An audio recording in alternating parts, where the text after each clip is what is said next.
The Tea Biz podcast delivers tea news that you need to know. A recap of the week's major headlines with commentary and cultural trends hosted by Dan Bolton. It is the voice of origin for tea professionals and enthusiasts worldwide. The Tea Biz podcast and blog connect you directly to experts in the tea lands. Listen as their voices reveal the news, innovations, cultural insights, and consumer trends that most impact the industry. Paired with Tea Journey, a digital magazine for tea enthusiasts, the Tea Biz portal is a global resource for everyone who loves tea.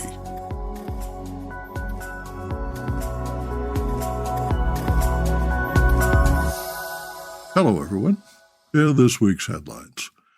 Tea is overflowing Mombasa auction sales warehouses. Black Friday sales grew by 7.5% to $9.8 billion. And Sri Lanka tea growers are welcoming a strong year-end finish. Plus, the year-long commemoration of the 250th anniversary of the Boston Tea Party counts down to a grand-scale live reenactment in 2 weeks. There will be special exhibits and artwork, virtual presentations and webinars, theatrical performances, and the dumping of 1,000 pounds of loose-leaf tea, no tea bags, donated to the Boston Tea Party and Ships Museum for the December 16th event. Joining us today is author and tea historian Bruce Richardson, the Tea Maestro. Bruce is the founder of Elmwood Inn Fine Tea and has served as tea master for the Boston Tea Party Ships and Museum since 2011. A renowned storyteller, Bruce recounts the momentous decision to defy the British King and Parliament by tossing 340 chests of tea into the sea, lighting the fuse of rebellion 250 years past. More in a minute, but first, this important message. What makes a perfect cup of Ceylon tea? The perfect cup is from the tea businesses that ensure the protection of all the children living within their tea estates.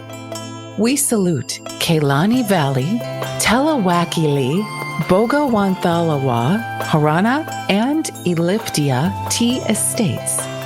Support Save the Children, Sri Lanka. Kenya's sales warehouses are overflowing with unsold consignments, lying idle due to a government-imposed minimum price for tea sold at the Mombasa auction. Buyers are not bidding the minimum. Instead, they pay lower prices for staling tea and tea grown in other countries. The Nation reported, quote, industry estimates show that about 60% of stock sent to the weekly sale over the past 6 months remain unsold in warehouses, end quote. Favorable weather compounds the problem. Cumulative output increased by 2.34 million kilos year on year to 273.6 million kilos through October. To make room for newly harvested tea, which is arriving in unusually large consignments, growers may be forced to mulch or burn older stocks. Kenya Tea Growers Association Chief Executive Apollo Kiari told the newspaper the problem is the minimum price set by the state. Quote, buyers do not want to buy at that price, which has triggered a crisis because a lot of tea is going unsold, end quote. 60% of the tea sold at auction is grown in Kenya, and most of that tea is from growers affiliated with the Kenya Tea Development Agency. The central government in late 2022 imposed a minimum price of $2.43 per kilo. That's about 370 Kenyan shillings. The rate was set to compensate KTDA's 600,000 growers in 16 tea-growing counties.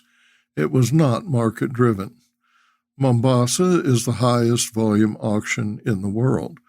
Tea from several countries are offered weekly in 2 sales. Secondary grades are auctioned on Monday and premium grades on Tuesday. The glut is mainly from unsold lots of low-grade tea. If teas listed in the weekly catalog are not sold, The seller can store the tea in the registered warehouse, reprint the offer, and return it to the auction 2 weeks later.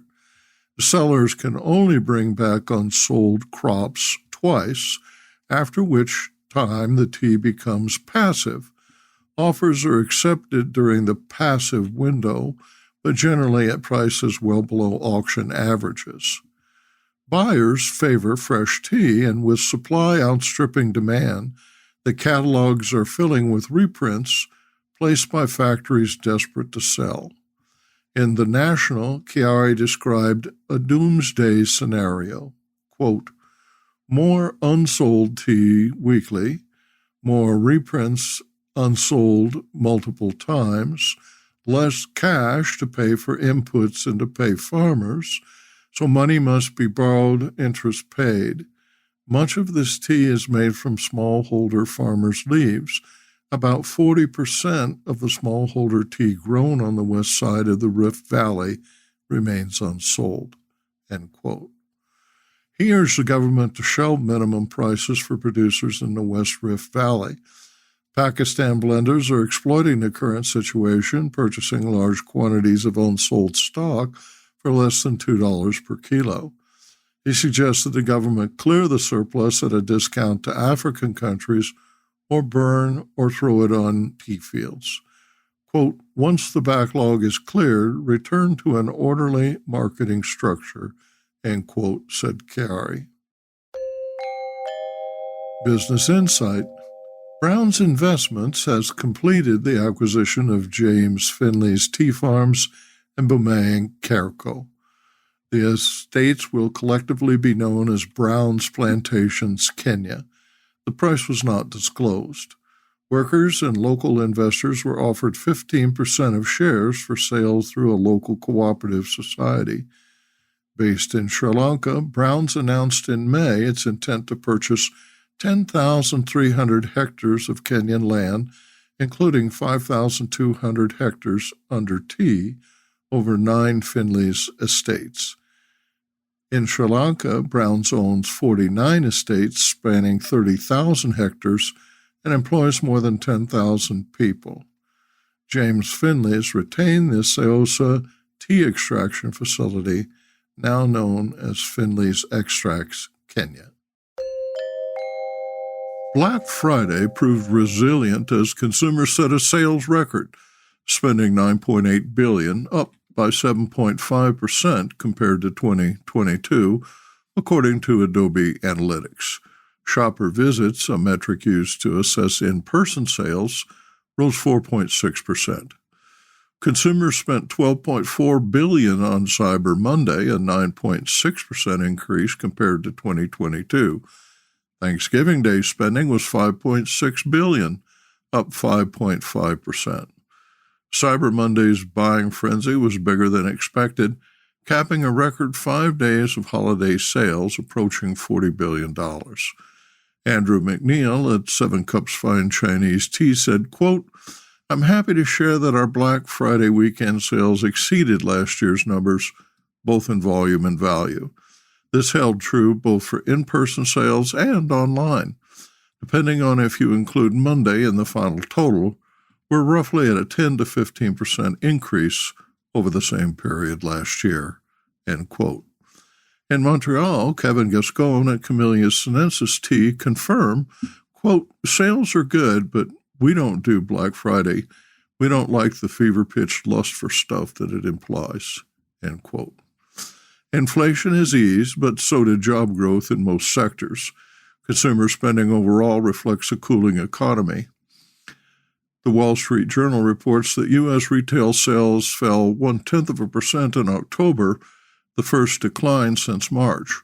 Retail figures are not adjusted for inflation, so slower spending partly reflects the cost for many goods that have fallen. End quote.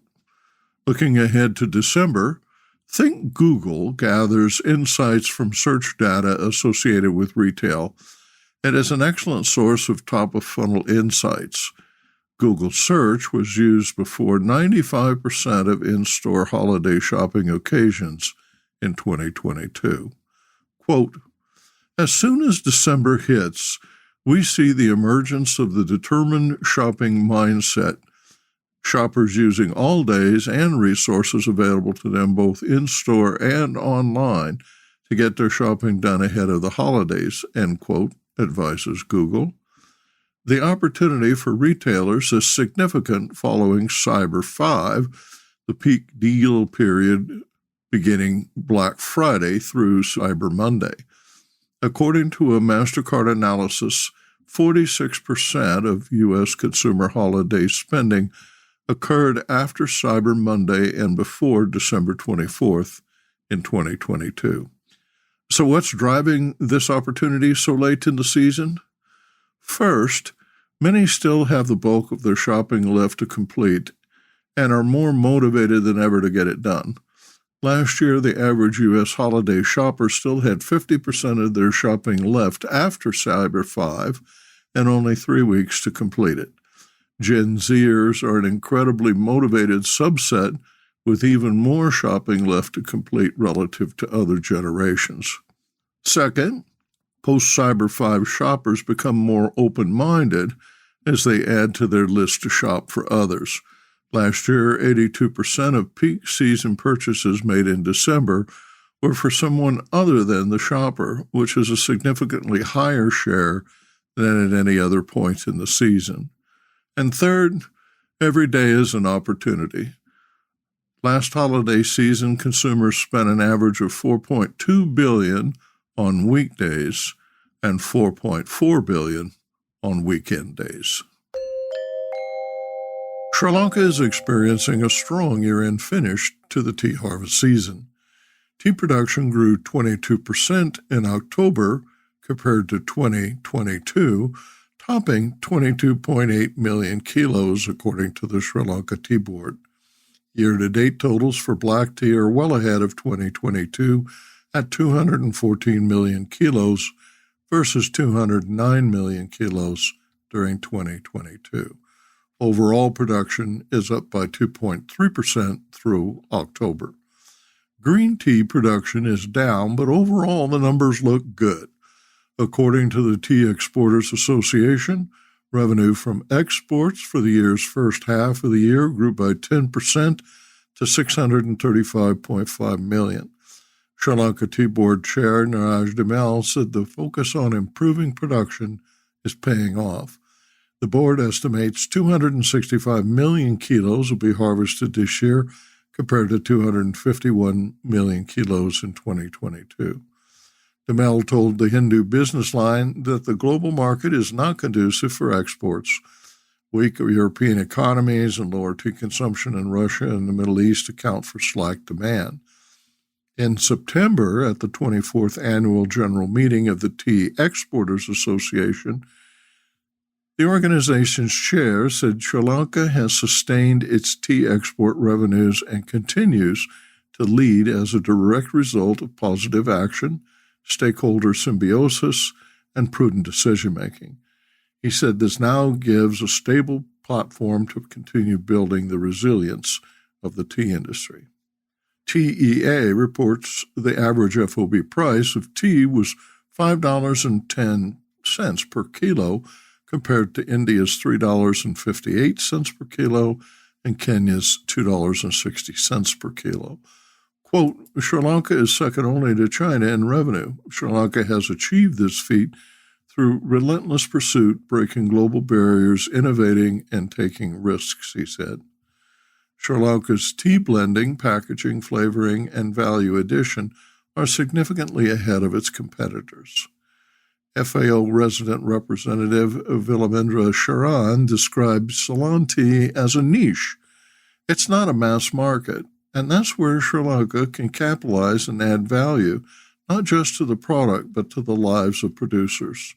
Quote, consumers are changing their views, end quote, he said, adding, the trend towards healthy options and ethical and sustainable production, especially in more sophisticated markets where Ceylon tea is prized, is growing. So the industry must focus on these areas along with digital enablement and marketing, which is crucial for survival in the future, end quote. Next, Arvinda Anantharaman in Bengaluru presents this week's India Update.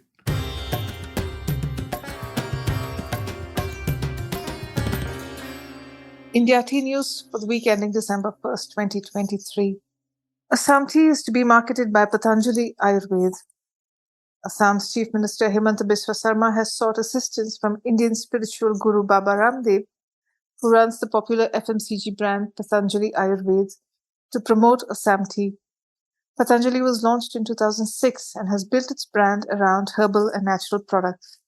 It has a current market share of 89% and a market capitalization of $5 billion. And Indian media reported this week that Patanjali would soon add Assam tea to its product portfolio, which is reportedly being done to help Assam tea access a global market. Also reduce the threat of Kenyan and Sri Lankan tea to the tea industry here.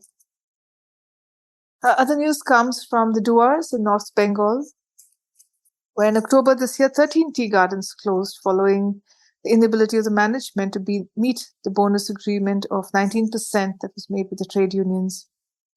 But this week, 2 gardens, Samsing and Banandangatondu, were reopened after being shut for 49 days. The Telegraph reported that these 2 estates had about 2,500 to 2,600 workers. And the state government secured an investor for the 2 estates and moved to reopen them. The new owner, Ritik Bhattacharya, was quoted as saying workers would be given a bonus of 9% and that wages would be cleared soon. The State Minister for Tribal Affairs and Backward Classes Welfare has said that efforts will be made to reopen other closed gardens in the region. And now, a word from our sponsor. Hi, I'm Nish. I grew up in an organic tea farm and founded Nepal Tea Collective in 2016. Tea is not just a beverage for me, but a catalyst for social change, sustainably empowering hardworking artisans like my parents for the past 30 years. I'm on a mission to make the whole world aware of the goodness of Nepali teas and the good that comes from supporting growers in this remarkable land. If you haven't tasted Nepali teas yet, you're missing out. Our award-winning teas are making headlines. Find out why. Visit Nepal Tea Collective's website to get a free sample of this extraordinary taste of the Himalayas. That's nepalteacollective.com. Or just send me an email at nish, Nish, at nepalteacollective.com. Cheers.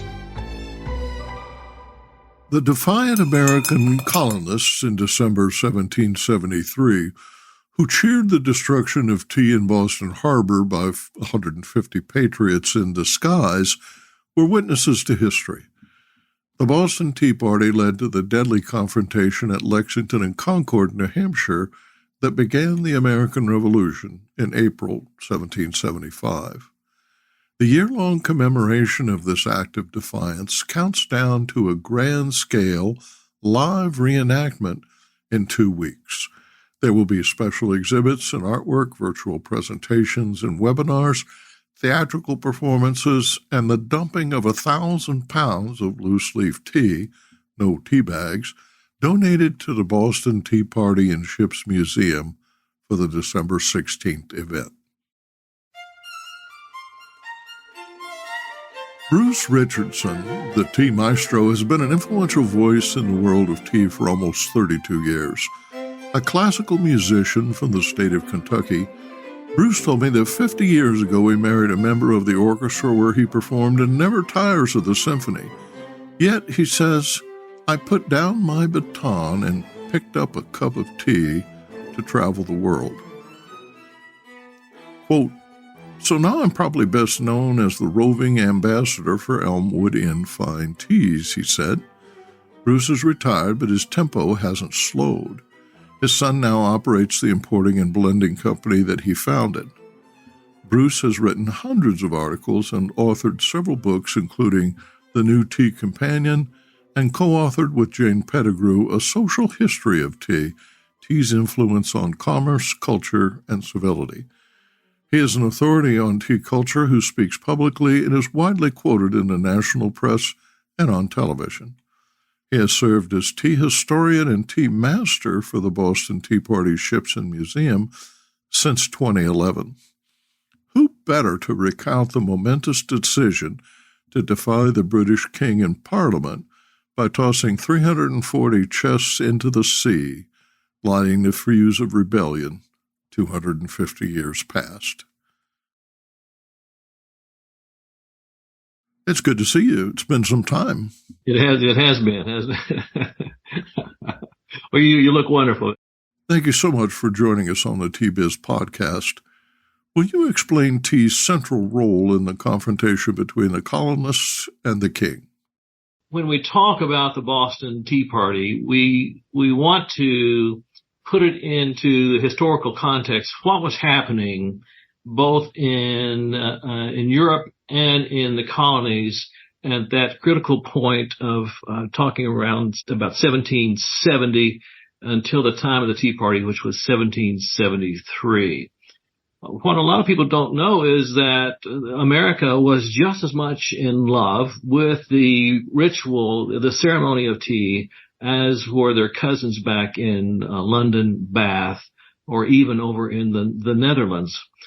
The ladies of Boston, Philadelphia, New York, Charleston, South Carolina were enamored by the tea ritual. They had furniture especially made in their living rooms for to entertain their friends and have tea. So this was what got us into trouble.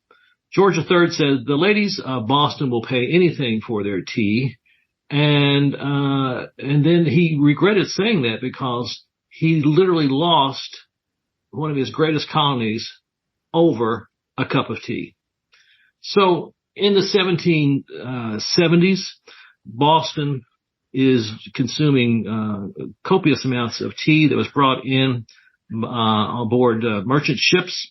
And legally, the only tea that could be brought in was through the East India Company. The problem began with the taxes on tea being so high that the price of tea was going up and up. The Dutch saw an opportunity to undercut the East India Company by smuggling in tea into the colonies. And so by the 1772, the East India Company, the British East India Company, was about to go under. And they told Parliament, look, if we go under, then the government will go under, the banks will collapse. We are a company that's too big to fail. So Parliament gave them their option of having pretty much a clearance sale on the tea that was piled up in their warehouses in London. All that tea came from only one country. It came only from China. There was no tea being grown in India at the time. There was no tea in Sri Lanka. The Japanese were growing tea, but they weren't exporting it. So all the tea that went into Boston Harbor or into the teacups of Jane Austen all came from just one country, and that's China. So the tea was coming into London, into the warehouses, but it wasn't going out fast enough. So it started to pile up. It started to get old, and it had a shelf life.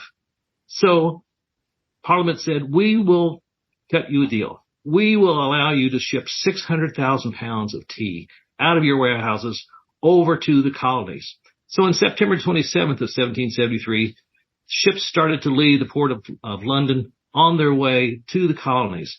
Now, they weren't just going to Boston. They were also going to New York, to Philadelphia, and all the way down to Charleston, South Carolina, because these were the major tea drinking cities of the Americas.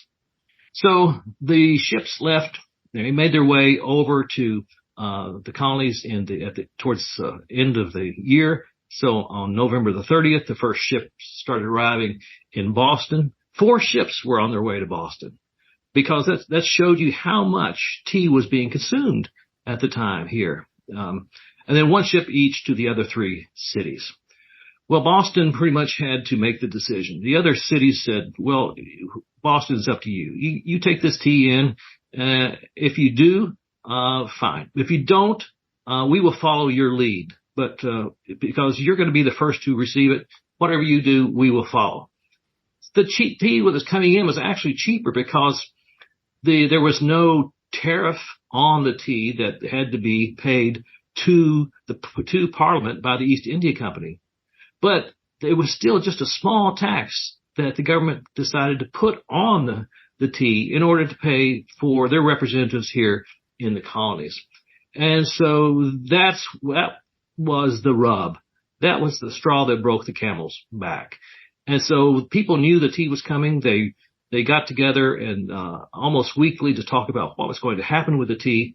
It all came to a head on December 16th, 1773 in the city of Boston in the Old South Meeting House, when thousands of people crammed into that square around that building to decide what to do about it. They couldn't make a decision. The ships were sitting in the harbor.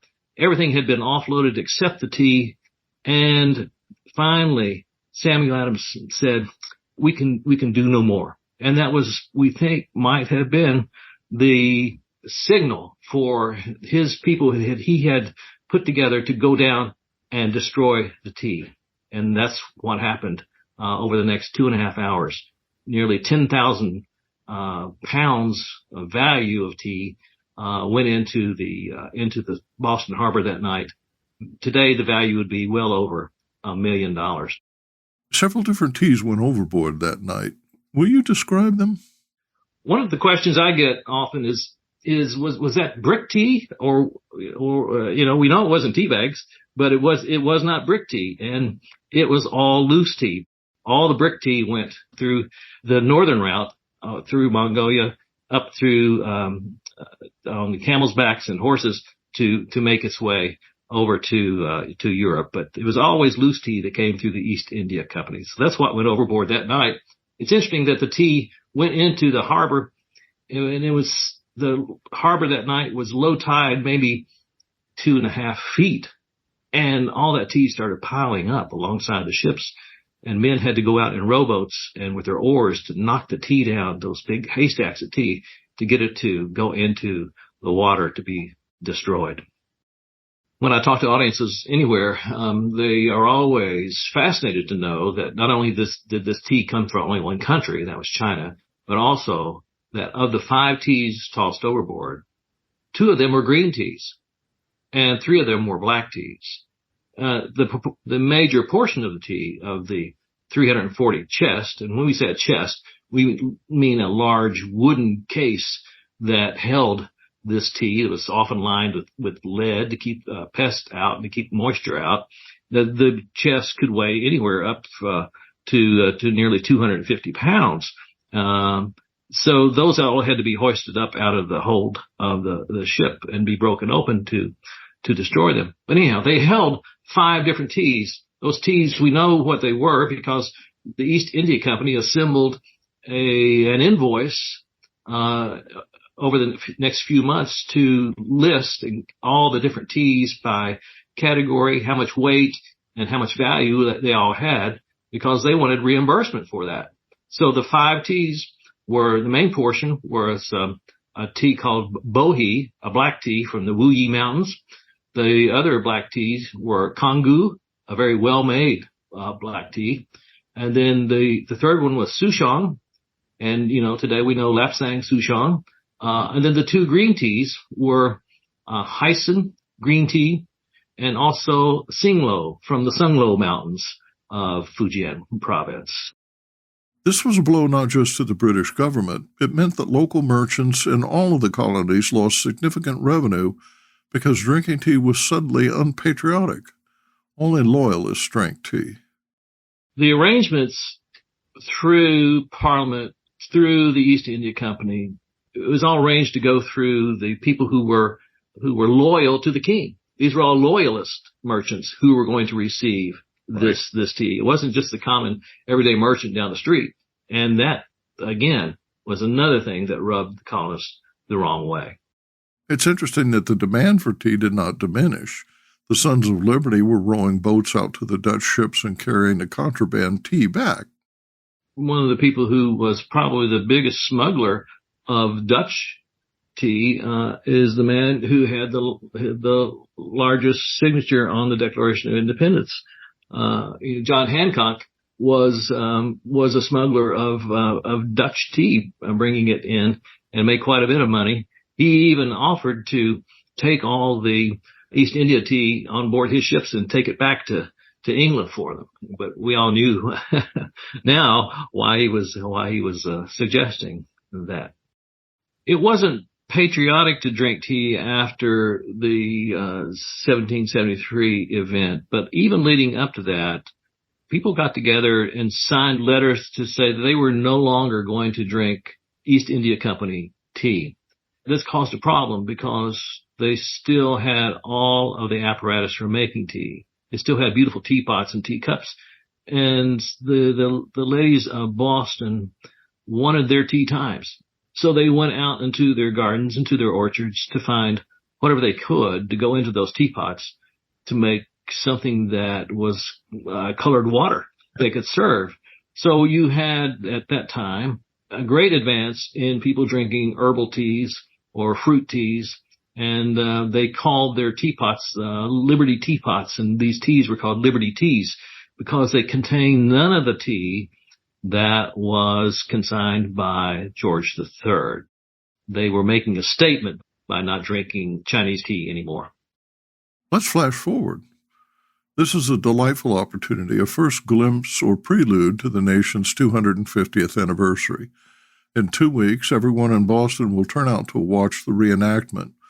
I understand the Boston Tea Party and Ships Museum has been collecting tea from donors to toss overboard. Will you share with listeners some of the exciting things that will make this a fun and authentic celebration? Well, the Boston Tea Party Ships and Museum started a dozen years ago because the mayor said, what's the most iconic event that happened in our history? And we don't have a museum to interpret that. And so that's why the museum came about. And even before they poured the first concrete, they came to me to say, we want to get the story right. We want to know what the origin of the tea was. We think that's important for our museum. So I've been with them all those years, and we have the museum there. It rises up out of Boston Harbor. We have 2 ships that are replicas of the ships that were there in 1773. And people can go through an interactive display and immersion into the days of the colonists and go into the holds of the ships and actually see one of the tea chests that was broken open in Boston Harbor there. We even have a vial of liquid tea that was made the next morning from some of the tea leaves that washed up on shore. We've had over 2 million people come through the museum, and they finish by drinking tea in Abigail's tea room at the top of the museum overlooking Boston Harbor. And there they can taste the 5 different teas that were tossed into the harbor on that night. So in Boston, coming up December 16th of this year, the entire weekend, we'll have events. We'll have reenactments of the Old South Meeting House, of the discussions going on between the city leaders and the people who were just adamant about throwing the tea overboard. And then we'll have fife and drum corps and bands all leading people in parades down to Boston Harbor. And the Boston Tea Party Ships and Museum we've set up viewing stands, and we will reenact the Boston Tea Party once again with tea going overboard. We have over 1,000 pounds of tea that's going overboard into Boston Harbor that night. It's interesting. We have to get a certificate signed by the city that says we can put tea into the harbor now, because it's illegal to dump things like that into the harbor. But we've got it all taken care of. So highly biodegradable, though. That's right. That's right. No tea bags, and everything has to be biodegradable.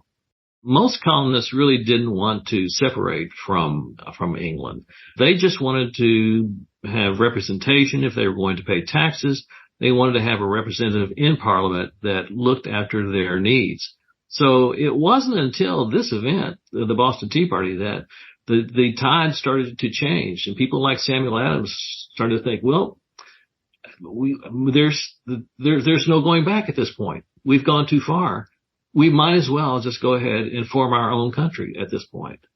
So if it had not been for the Boston Tea Party, the separation may have come, but it may have come years later than when it did.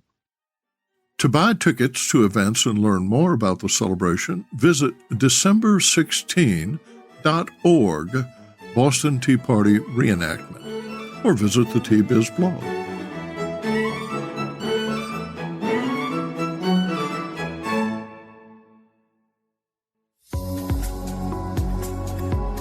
Intrigued by what you heard in today's podcast? Would you like to learn more from our global network of Tea Biz journalists and tea experts? Remember to visit the Tea Biz website for more comprehensive coverage. That's www.t-biz.com.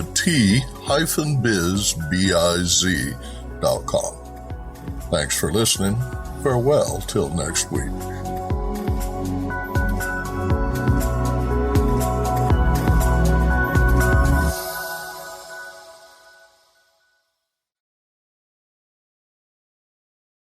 Produced by Adavita Studios. Connect your voice to the world.